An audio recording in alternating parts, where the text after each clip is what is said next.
नमस्कार श्री स्वामी समर्थ सर्वांना।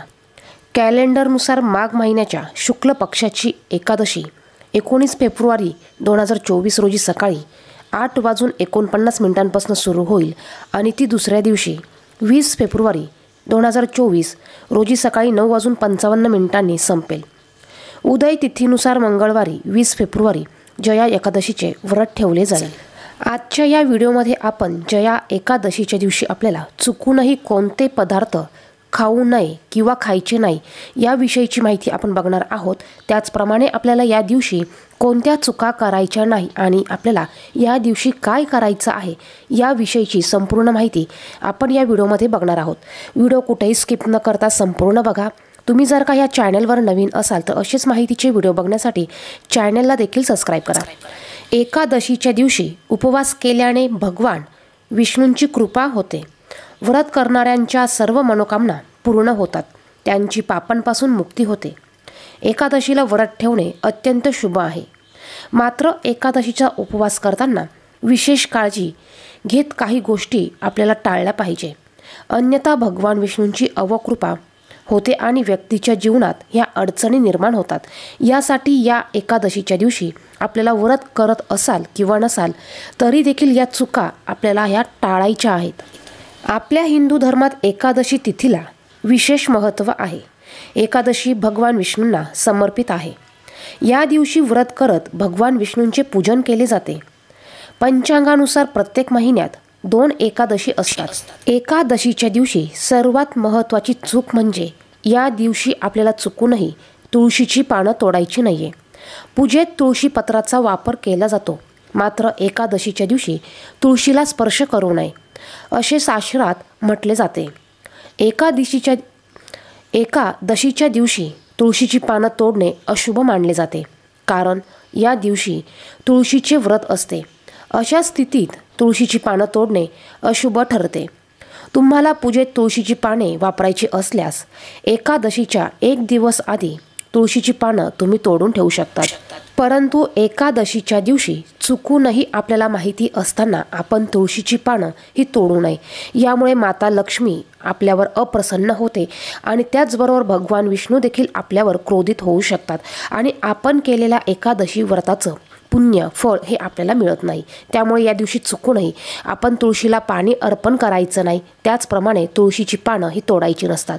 त्याचबरोबर बघा, एकादशीचा दिवस खूप पवित्र असतो। या दिवशी चुकूनही घरात तामसिक अन्न शिजवू नये किंवा ते आपण खाऊ नये। लसूण, कांदा, मांस यांपासून आपल्याला या दिवशी दूर राहण्याचा प्रयत्न करायचा आहे।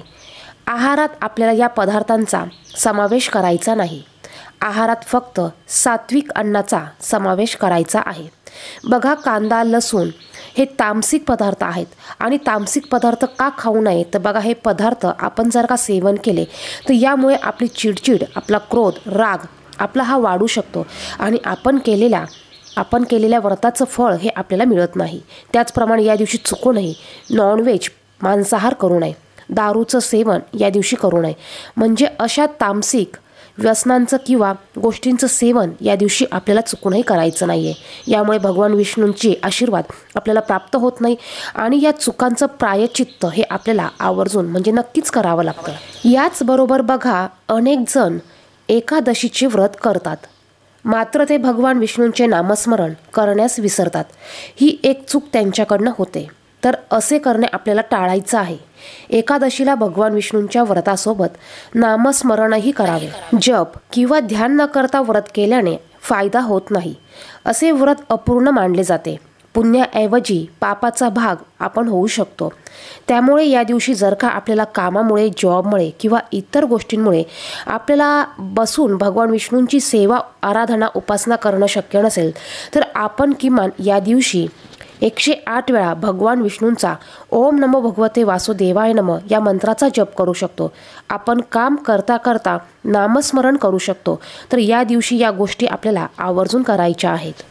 एकादशीच्या दिवशी आपल्याला भात वर्ज्य करायचा आहे। या दिवशी आपल्याला तांदूळ म्हणजेच भाताचं सेवन करायचं नाही।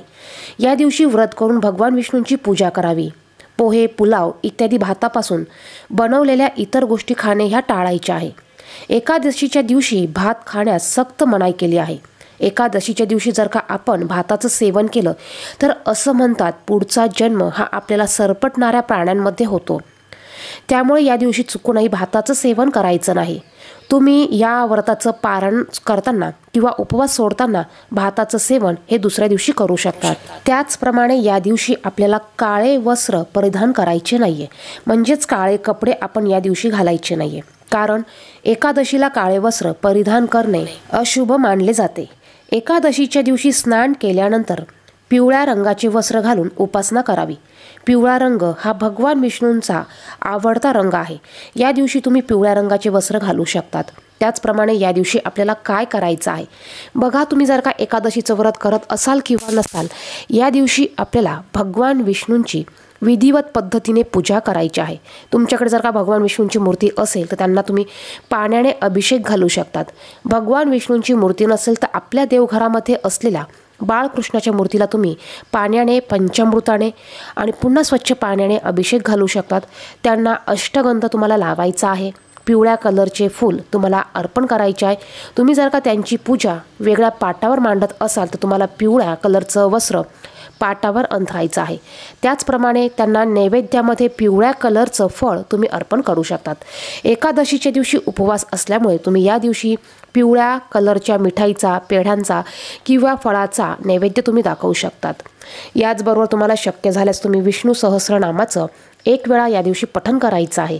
त्याचप्रमाणे तुम्ही भगवान विष्णूंना जो नैवेद्य अर्पण करणार आहात, भोग दाखवणार आहात, यामध्ये तुम्हाला तुळशीपत्र हे न विसरता टाकायचं आहे, कारण तुळशी पत्राशिवाय भगवान विष्णू हे अन्न ग्रहण करत नाही। तुम्ही कितीही नैवेद्य दाखवा, भोग दाखवा, त्याच्यामध्ये जर का तुम्ही तुळशीपत्र टाकत नसाल तर बघा, असा नैवेद्य तुम्हाला दाखवूनही त्याचा काहीच तुम्हाला फायदा होणार नाही। तर त्यामुळे तुम्ही जो पण नैवेद्य दाखवणार आहात त्यामध्ये तुम्हाला तुळशीपत्र हे टाकायचं आहे। मग तुम्ही शिऱ्याचा नैवेद्य दाखवा, खडी साखरेचा दाखवा, फळांचा दाखवा, तुम्हाला यावर एक तुळशीचं पान हे आवर्जून ठेवायचं आहे। भगवान विष्णूंना तुळस ही अतिशय प्रिय आहे, त्यामुळे या दिवशी भगवान विष्णूंच्या मूर्तीला, फोटोला तुम्हाला तुळशीपत्र हे अर्पण करायचं आहे। भगवान विष्णूंचा फोटो किंवा मूर्ती नसेल तर आपल्या देवघरामध्ये असलेल्या बाळकृष्णाच्या मूर्तीला तुम्ही तुळशीपत्र अर्पण करू शकतात।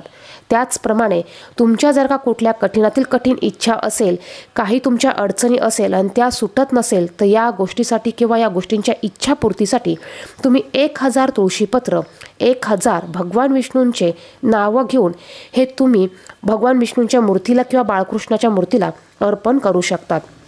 किंवा तुमच्याकडे 1000 तुळशीपत्र नसेल तर तुम्ही एक तुळशीचं जरी पान घेतलं, 1, 5, 11, ते तुम्हाला उजव्या हातात घ्यायचं आहे। तुम्हाला बसायला आसन घ्यायचं आहे, स्वतःच्या कपाळाला हळदी कुंकू लावायचं आहे आणि तुम्हाला 1000 भगवान विष्णूंची नावं घेऊन ही तुळशीपत्र तुम्हाला भगवान विष्णूंच्या चरणाशी अर्पण करायची आहे आणि तुमची जी काही इच्छा असेल ती इच्छा तुम्हाला तिथे सांगायची आहे। बघा, तुमची इच्छा नक्कीच पूर्ण होईल। तर या गोष्टी आपल्याला या एकादशीच्या दिवशी करायच्या आहेत आणि या गोष्टी आपल्याला या एकादशीच्या दिवशी करायच्या नाहीये। व्हिडिओमध्ये सांगितलेली माहिती महत्त्वपूर्ण वाटली तर व्हिडिओला नक्कीच लाईक करा। चॅनलवर पहिल्यांदा असेल तर चॅनलला सबस्क्राईब करा। धन्यवाद। श्री स्वामी समर्थ।